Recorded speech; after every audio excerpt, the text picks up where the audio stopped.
go.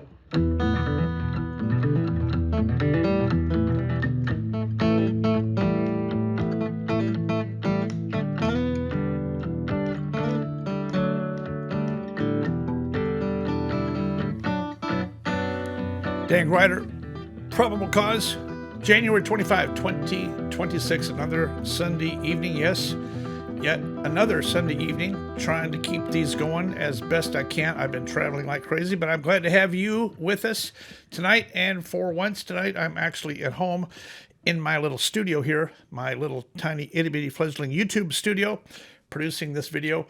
Good news is not a lot to talk about, so we got some other filler material in there, but our thrust and emphasis here is general aviation, AQP, lowering the general aviation fatal accident rate. I'm attempting to do that through humor, education.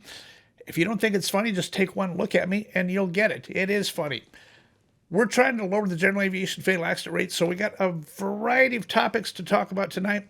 We're going to talk about a few general aviation accidents and incidents. We're going to talk about a few other things. There's a little bit of controversy in this one. We'll get into that. I'll save it for the end. If you don't want to see it, just don't wait for the very, very end, and you can cut it off early if you want to. Otherwise, welcome. Jump in the live chat room. Tell me where you're checking in from. Say hello.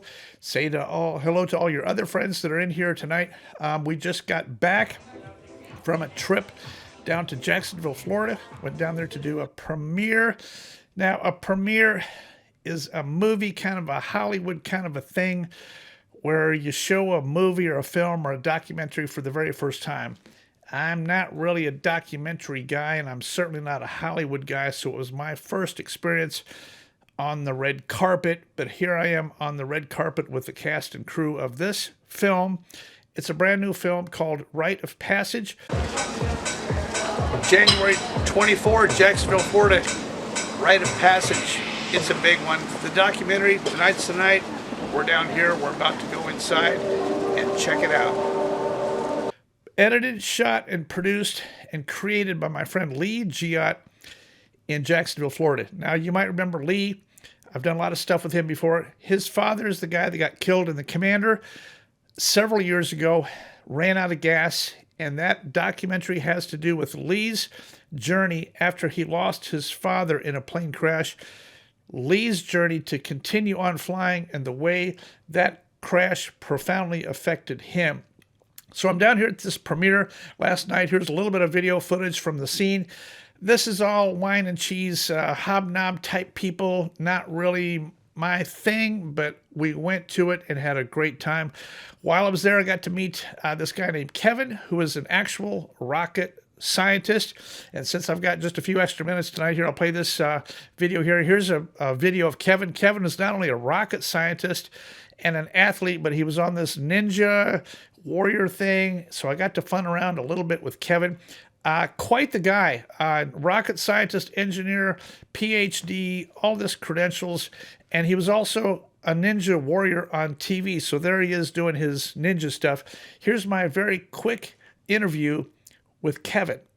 I'm here with fellow ninja racer Kevin. You know, you and I are both equal. Who's better at the ninja race, you or me? We'd have to put it to a test, but I'm pretty sure you're going to come out on top. Without a doubt. And we're both rocket scientists. You know, people always talk about being a rocket. You were actually a rocket scientist, right? Yes, sir. Yeah, it's not brain surgery, though. It's not brain surgery. No. Well, I'm glad to see you here tonight. What did you think of the premiere tonight? The premiere was fantastic. And you were on this trip. You were on the whole thing. I was there for the whole part, yeah. From Jamaica all the way to Colombia, Argentina, and Chile. And to see it all on screen again, like, the feels came back like I was actually there. Again, like in real time. Like Exactly. It's hard to put into words the experience of the whole thing, but the premiere itself really showcased exactly what we all experienced. Also was down there, ran into this guy named Arturo. He's the inventor and owner of an app called Flight Pass. I think it's Flight Pass. I'm going to have to put it up here on the screen for you. Anyway, it has to do with EAPIS, and EAPIS is something I have to deal with all the time.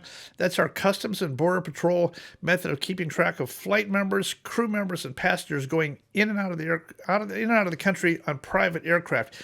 EAPIS is something I have to deal with, and I hate it all the time because it's a government function. He's got this app, and I haven't tried it yet, but I'm going to. Here's my interview with Arturo, the guy that invented this new app that takes care of this for you. And this is not a plug, and I'm not getting paid, and I haven't tried it yet, so you can let me know whether or not you like it. But here's my interview with the owner and developer of this software that takes care of our nationwide government bogged down EAPIS problem. I think this might be an actual solution. Check this out. All right, down here at the premiere, world premiere. What'd you think of the film tonight? Awesome. It was very nice. Now, the main reason I wanted to catch up with you is you're the developer of some software that I need for traveling private jets out of the country. I typically use EAPIS. Tell me about the app that you developed for pilots. Well, it's basically doing EAPIS in a better way. It's like instead of taking a lot of time putting all the information and struggling with it, the app does it in no time. It's very simple. And what's the name of the app? The name is FlashPass. FlashPass. I'm going to have to look this up because EAPIS is our Customs and Border Patrol information on passenger and crew manifest on our private aircraft going in and out of the country. So it's always been a problem. The government EAPIS stuff is cumbersome at best. It's always a problem. If you've got an app, FlashPass, I tell you what, I'm going to take a look at it. I don't know if any of you guys have taken a look at this before, but FlashPass, I want you to take a look at it, give it a try. What do you think? Of course, sure. And my friend here, your name is Arturo? Arturo Guerra. Yeah, Arturo Guerra. There we go. Close enough. You got to roll that R. Okay. And Arturo, where are you from? What country are you from? Monterrey, Mexico. Oh, Monterrey. Yes, sir. Oh, I've been to Monterrey a lot. Yeah, I've been to Monterrey. All right, Arturo, good to see you here tonight. Thanks for coming out. Thank you, my friend. I'm going to try FlashPass, all right? Of course. All right. Isn't that cool? You can let me know what you think. I have not tried it yet, and I'm not getting paid, so I really don't know if it's any good or not. Maybe it is. It kind of sounds like it is. I took a quick look at it on his phone. Anyway, I've been on the road pretty much nonstop doing stuff here. I happened to be in Jefferson City, Missouri the other day. Ran into a guy that knew me from YouTube. He has a whole bunch of airplanes and does a lot of flight instructing. Got to talking about AQP and DMMS. I marked an airspeed indicator on the 172. He was getting ready to go fly in, and I stuck it on there within 3 minutes. I modified his airspeed indicator, and he went out and flew. I've been in text communication with him since. Here's a picture of me and him. I wish I could tell you what his name is, but I can't, and he's in Jefferson City. And there's one more airspeed indicator that I got marked with DMMS. Defined minimum maneuvering speed is the downfall of general aviation. It's our stall spin and the traffic pattern, and that's what we're going to talk about next. We're going to talk about the fatals that have occurred in the month of January so far. I'll give them to you 1, 2, 3, and 4 because there's only been 4. Let's get to those next. So here's the fatals. I'll put them on the screen here for you right now. We started off on January 2 with the helicopter crash. That's the one that hit the wire out in Arizona. We've talked about that. The 172 up in New England. We don't have a lot of information on that, but only one person on died. A 172 ended up off the runway and it burnt, and the guy was trapped inside the airplane, could not get out. He burnt alive. This one on January 8th, the 836 in Louisiana. Turns out this one is likely a medical incapacitation. If you look at our DTSB probable cause on this, this is indicative of a medical incapacitation in flight. The airplane eventually came apart. There's no reason. There was no weather in the area. There's no reason for this 836 to come apart other than the fact that the pilot lost consciousness and oversped it. All of the pieces of the airplane did not end up in the same place. I recently found out just a few days ago that that's how that one ended up, and I think that is now going to be classified as a medical incapacitation in flight. Here's a picture of the airplane, and here's a picture of the guy. Now, the tragic one, the one that really hits close to home for me, is the Cherokee 140 down in Holly Springs, Mississippi. Very young CFI with a very young student in a Cherokee 140, just like the one that Dylan flies. Stall spin base to final. This is a DMMS final, fatal from everything I could tell. I've got some informal information from down there that does not want to go on the record, but it looks like it's left base to final, or maybe downwind to base, final to this very short runway. Stall spin impacted in this airplane hit, and there are no survivors off of this. Here's a picture of the guy, and here's a picture of the student. This is a DMMS fatal. I did find out for sure that the airspeed indicator was not marked with DMMS or VREF. Likely, this brand new CFI had probably never heard of min maneuvering speed in the traffic pattern. And yes, you have one. You have a stall speed placarded on your airspeed indicator. That's bottom of the green and bottom of the white. What you don't have is a min maneuvering speed placarded on your airspeed indicator. How slow can you go in the traffic pattern and be safe? Up to 30 degrees bank. You need to know that number, and it needs to be placarded on your airspeed indicator. Why would you not put that on there? If you want to know how to do it, it's 1.404 times the bottom of the green, whatever speed that is. Stick a fine line on it, just like I did on this 172. Here's the picture of the 172 that I modified in Jefferson City, Missouri. It took me 3 minutes to modify that airspeed indicator. We're very sorry for the loss out there in Mississippi. I'm thinking about going out there this week and seeing that crash site and visiting out there. If the weather improves and if I get a day in the clear, I may attempt to run out there. Anyway, that's it for January. So far, it's just the 4, and there they are. The only other one of significance is this Malibu that just happened yesterday. This is a airplane that took off, had an engine problem, attempted the impossible turn, did turn around, simply didn't make it back to the airport. I believe he went and gear up in a field, and they're both okay, so he's not a fatal. However, the impossible turn, he should have gone straight ahead and picked out something reasonable straight ahead instead of attempting the turn. Look at the energy that he lost attempting this 180 turn and pointing back towards the runway again. Simply did not make it back to the runway. When you attempt this impossible turn here, most of the time, you're simply not going to make it back to the runway. And that's it for our general aviation recap on this stuff here for this week. Not a lot going on. Our general aviation fatal accident, I'm going to put it up on the screen here. Our fatal accident rate for today is 4.867. We're on day 25, and that's how it's rolling as of right now. Now, we got a few other things to talk about, and I'm not happy with a couple of them. So put your seatbelts on. If you want to leave the show here as of right now, and you're done with that, now would be a good time to do that. Hang on. Here it comes. So last week, a week ago right now, I was on a boat in the Florida Keys. I think you saw that. We had a lot of fun down there. And I kind of remotely put together a video for Sunday night that I got uploaded and up and on the air on time. This has to do with the video that I included last week. These guys, flight safety detectives, there's 3 of them. The show, the YouTube channel, is run by Greg Feith. All 3 are former government employees, former government NTSB employees. In the case of this guy, John Goglia, that's the one that really took exception and cut me down. And I played that video last week. I'll play just a little bit of that right now. Here's John Goglia. Now listen to this. He's talking about me. So we have one particular guy who's got a decent following, and he has some knowledge, but he's got his head up his ass when it comes to personality. And he just did a whole tirade on this accident and all the way to the probable cause, blaming the pilots based upon his superior flying skills and his knowledge of all about all these airplanes. And it's really got under my skin when I watched it. I wish I could attend one of his sessions when he visits airports. I will watch for that because I'd like to get a piece of his mind. Between us, we have over a century of aviation accident investigation and safety experience to draw on. Isn't that great? So come to find out, here's John Goglia's credentials. He's not a pilot, never been a pilot. He was a mechanic, never an IA. So I got curious. I sent an email to Greg, and I'm going to put it up on the screen here. I'd like to know, you're telling me that you've got 100 years, a century of experience as NTSB investigators.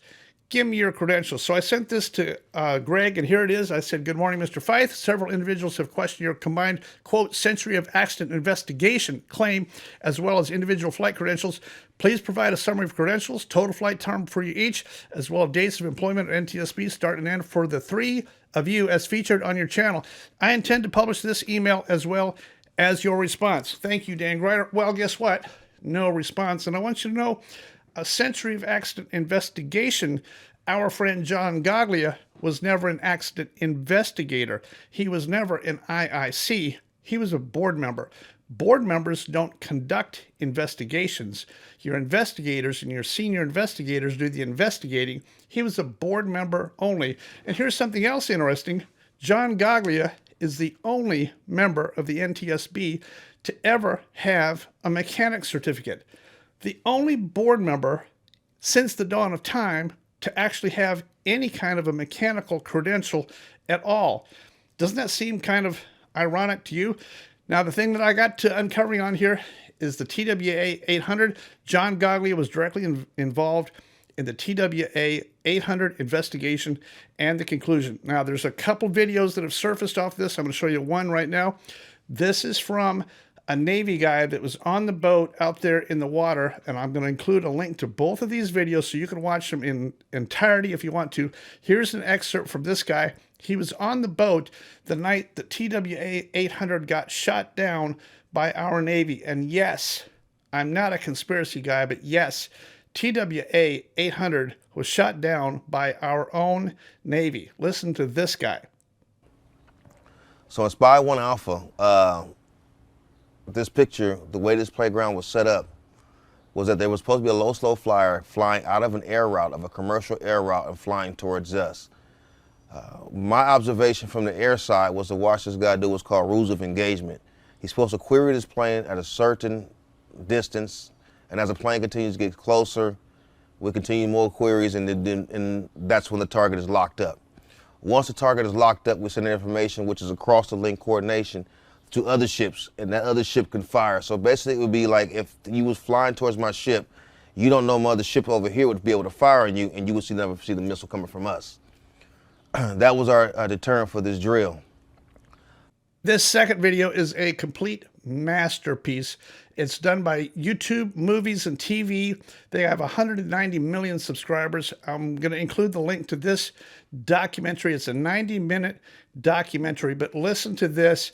The very, very conclusion of this thing has to do with NTSB's conclusion. They're going to conclude that this was not a bomb or a missile. NTSB concludes this, and FBI is the one that ran this investigation. It's an airplane crash. FBI directly got involved, silenced witnesses.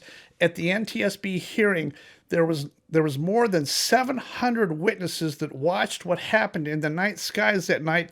None of those witnesses were allowed to testify at the NTSB hearing. Isn't that crazy? It's an NTSB FBI collaboration. It's a cover-up. Our Navy shot them down. Here's the NTSB conclusion from this guy. They're talking about this Air Force Vietnam vet who's very experienced with aircraft, a jet. He's a jet pilot. He was in the air that night, and he saw it. He watched it happen. They would not include his testimony, and here's the conclusion on his final testimony on this thing and how this whole thing up. This guy right here watched it happen. Next, Dr. Mayer talks about eyewitness Fred Meyer, a war veteran who flew rescue helicopters in Vietnam. He observed a streak in flight for about 1 or 2 seconds, and then he saw the enormous fireball develop. Mr. Mayer here did not tell the whole truth. He mentioned something that occurred at the very end of my statements. I saw a streak of light crossing the sky in a nearly horizontal direction. And then I saw an explosion, which was, in my estimation, a high-velocity explosion, a military ordnance, something I'd seen many times before. And then after having made that statement, I made statements regarding watching the fireball descend to the ocean. The witness observations of a streak of light were not related to a missile. The TWA Flight 800 in-flight breakup was initiated by a fuel-air explosion in the center wing tank. The source of ignition energy for the explosion could not be determined with certainty. This then completes the 4-year investigation into the tragedy of TWA 800 and I adjourn this board meeting. And at the end of this documentary, it's a crazy good documentary. If you get a chance to watch this, this will make your blood boil. At the very end of this, they included a list of the people that would not agree to be interviewed. Everybody else agreed to be interviewed for the documentary. These people would not agree to be interviewed.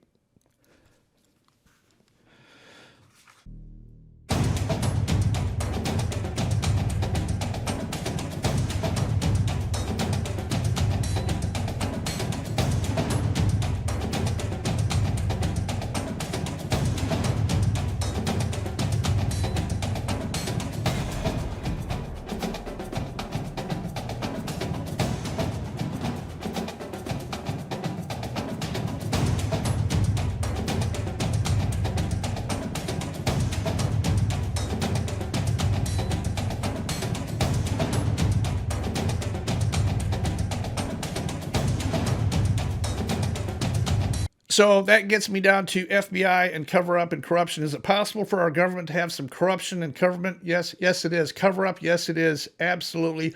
I think the TWA 800 thing was absolutely a government corruption cover up. Absolutely.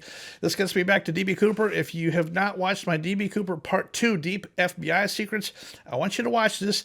I'm not going to get political, and I'm not going to talk about Minneapolis, but I want you to watch DB Cooper Part 2.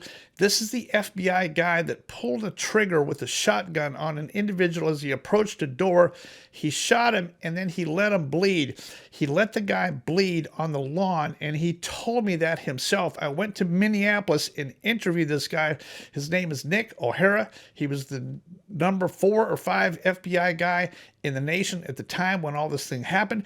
This is the killing of Richard Floyd McCoy. And here's Nick O'Hara's statement of what he said that he did that night.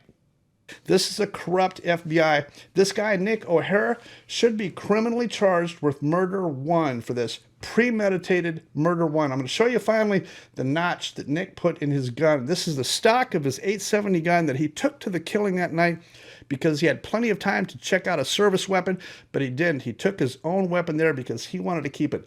This is Nick's notch. He wants me to feel the notch that he notched into the handle of this 870 shotgun. You keep track of what guns you used where? Yeah. What's that?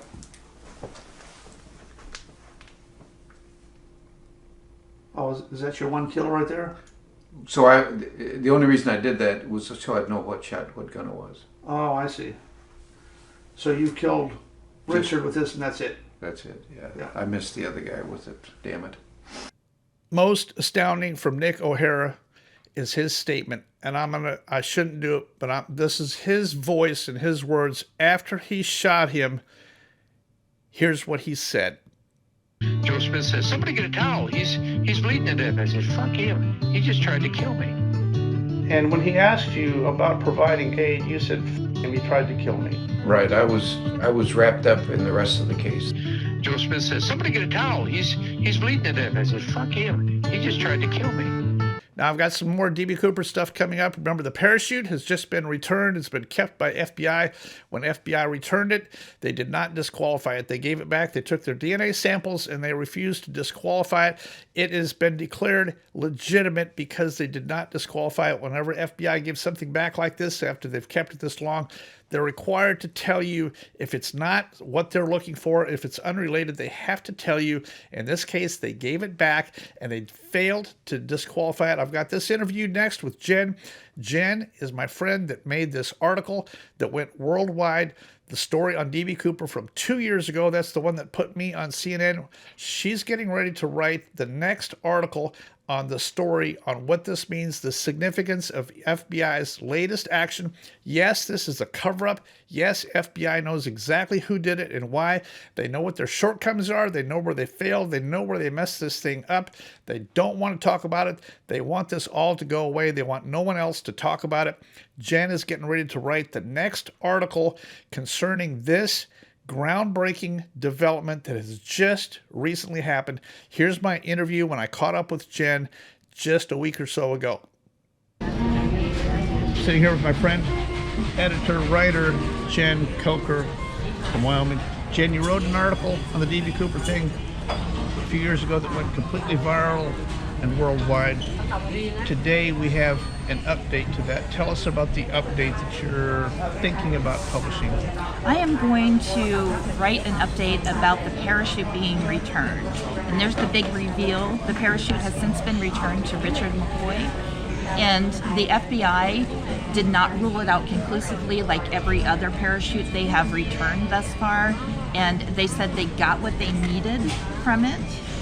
And we don't know what that means exactly because the FBI will not discuss what that means, but they did hold it for 2 years and did DNA testing. Exactly. So they've had the rig for 2 years.